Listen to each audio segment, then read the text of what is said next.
Good morning mga bossing ko. So ito mga bossing is mag-update ulit tayo sa ating mga pick up truck mga boss. Ayan, ito po yung pang-apat sa 7 na ating available dito mga bossing.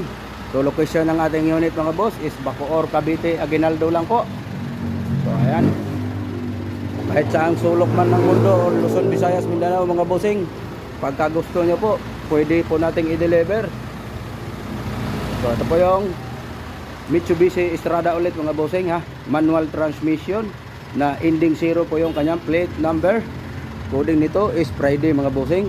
So naka-pro grills na po yan, kulay black.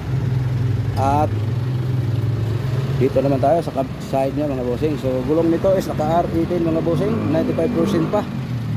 Kapal pa po yung kanyang gulong na Bridgestone original stock pa yan mga bossing. At napakakinis po ng ating unit mga bossing. Bapping na lang to mga boss pagka gusto nyo po, free transfer of ownership. And then free na rin po yung rehistro mga bossing pagka gusto nyo. Ayan, kasama na po yan dito, package na yan mga bossing. At ito naman is bago ilabas, babapingin naman to mga bossing para kumintab yung gusto yung ating unit mga bossing. So alright mga boss, ikot lang tayo bagya sa kanyang exterior mga bossing. Side mirror nito is may na rin signal light. Ayan po, kulay black. At then meron rin siyang accessories sa door handle, step board mga bossing, marumihan lang.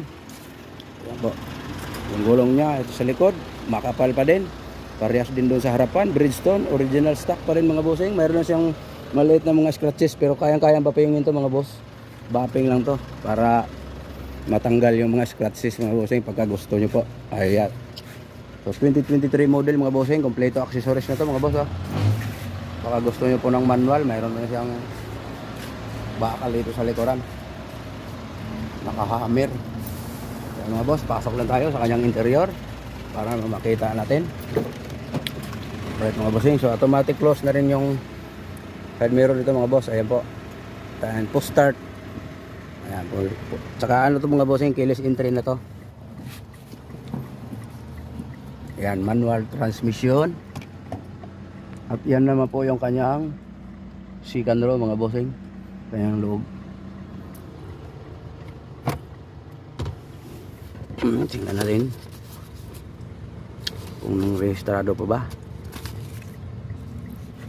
May ORCR naman pala to.